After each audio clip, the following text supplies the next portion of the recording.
So, out of all the different places in the world for you to choose to be and to live, to work, why Capel? Right. So I moved from New Jersey and then North Carolina. I moved to Texas in 2010 when I got my first this tenure track position in Denton, and my wife got a position in Dallas downtown. So Capel is a central location, but also the school does have a good reputation because in terms of academic quality and performance of the students. So we chose to live here. As opposed to some place like Denton or Dallas. Correct. Okay. So that's the main thing. That Capel is centrally located near the airport, near the Indian community in Irving, with all the grocery and restaurants and temples and whatnot. So Capel is a central location, and academic standards are pretty good, and because we both are in two different directions. I'm curious, how did you hear about Capel being that? I had a friend there. I found it here. So your friend invited me. You come and stay with me first, then you look for an apartment. So that's how I came. I see. When do you know that you made a pretty good choice? Do you have a moment when? No, as soon as I came here and my wife, we both came here, and we liked the nice small city and green trees and nice little town with small town feeling, but also very, as I said, centrally located and pretty clean and green town. So yeah. So we like it here. Yeah. What would be sort of the inside scoop? What would you tell someone who is new here? Maybe I'm coming to work here. Maybe I was you at the time where your friend invited you. Let me behind the curtain a little bit. What's the good? What's the bad of kind of how education works in Capel? Right. So, as I said, Capel as a town is like a small town and very very nice and clean and green city town. But Capel ISD is different. Capel ISD includes Valley Ranch, Irving also, and some parts of Dallas as well. Now that's where the trouble starts, and trouble starts in the sense that Capel ISD administrators still do not understand that 47% of Capel ISD student population is Asian. And they have done so far zero things to acknowledge this overwhelming, staggering diversity that we have in this ISD, in this school district. And I can give you some concrete examples. Please do. First example, if you go to Capel High School, they have been teaching foreign languages, including, in addition to English, they teach Spanish, they teach Chinese, French, German, and I think Greek and Latin, but absolutely zero Indian language. Really? Zero. Uh-huh. And I've been telling them so many times that why this, and they have no answer, they have no remedy. Right. Number one. Number two. So no, not like you're not talking like this, like some of the 900 different variants, like Telugu. You're even saying like Hindi. They don't even offer that. No, zero. Wow, absolutely, it's big round zero. Okay, big round zero. Cool. Keep going. Sorry. And I've told them the example of HEB ISD. Okay. Yes. Hurst, Euless, and Bedford ISD. Okay. They have Hindi and Chinese that they teach at elementary, middle, and high school levels. No kidding. Really? All levels, Hindi and Chinese, and yet Capel ISD has nothing, and they don't even have any plans to remedy the situation. Okay.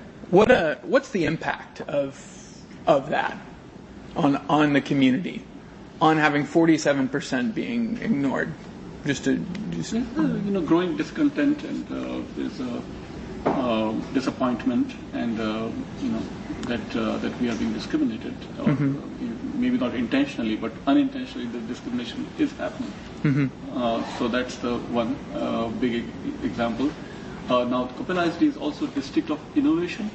Okay. District of innovation lets Capel ISD decide its own rules, its own policies. So they can easily, if they want to, if they have the will, they can easily implement these kind of issues to take care of the diversity. It is, as I said, it's probably, I'm sure that this is the single biggest school district in the state, which has such a staggering number of Asian American students, and yet even with this being district of innovation, they do nothing to to take care of the diversity that they have. So that's the one example I already given you the languages. Yes. Second big example I'll give you.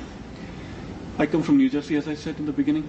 In New Jersey, in New York, there are, and New Jersey, New York, Pennsylvania, Maryland, and Massachusetts, combined together, more than 20 school districts have, to acknowledge the diversity of the student population.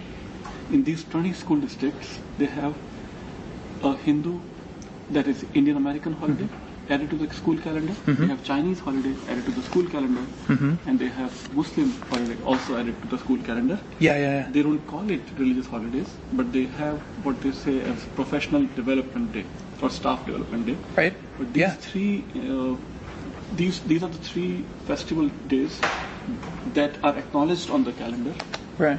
just to acknowledge the diversity in the school district demographics. We requested ISD, Koppal ISD last summer, and they gave the excuse that they cannot do this because of church and state separation. Okay. And then, so when I asked them that if church and state separation applies, then it should also apply to Good Friday and Christmas. And yet, Christmas, of course, everything is closed. Good Friday, it is not a federal holiday, but Koppal ISD closes on Good Friday. They do. They do. They do. They call it Bad Really? Weather Day. Bad Weather Day. And so that's the second huge example of the discrimination. And they have Wow. blatant discrimination.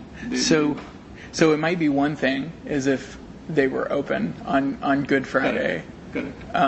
Correct. Because then you could maybe say winter break, but this bad weather day. Wow. Okay. Now this has been a movement for almost now 1 year now. Everybody in Koppal ISD knows about this issue. That Good Friday holiday, Diwali no holiday. Diwali is the Hindu holiday. Okay. The festival name of Diwali. Of lights, right? Huh? The Festival of Lights, Diwali. Yes, Okay. yes. Yeah. So everybody is aware of this. This has been covered in Dallas Morning News, Fox News, and NBC. Media has caught the attention of the media, so everybody is aware of this issue. But of course, the media has, repeated the line that Koppal ISD has mentioned, that it's a separation of church and state issue. Why that does not apply to Good Friday?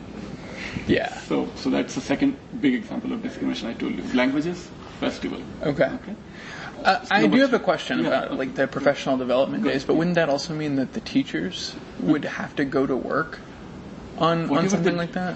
I mean, we are asking for fair and equal treatment. Okay. Whatever you do on Good Friday, just do Just it do for the same. Diwali. Okay. Just do it for Okay. nothing special. Yeah. And we are not asking anything radical.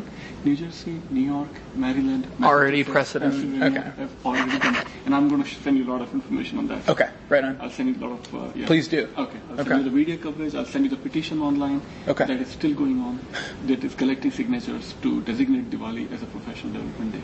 And yet, Koppal ISD. And you're saying that pretty much you and speaking about just maybe the just community in your area, friends Yes. that do kind of say, hey, just treat us the same. Yes. That's sort of falling on deaf ears. Yes. Is that the? Yes, exactly. Okay. For Diwali petition, we have 1,750 signatures. How many? Say that again. 1,750 signatures. Wow.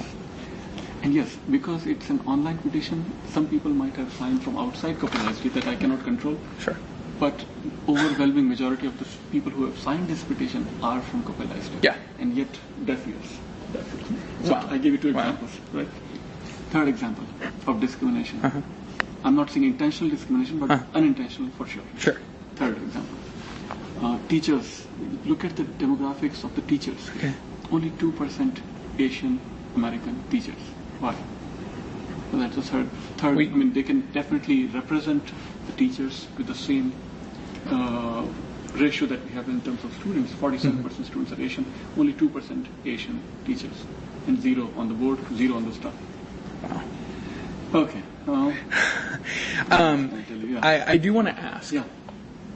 Kind of on the positive side, like on the opportunity side, Yeah. what do we stand to gain if we started going from a 2% to a 30% to a 40% representation from a leadership perspective and a teaching perspective? What do you see that we could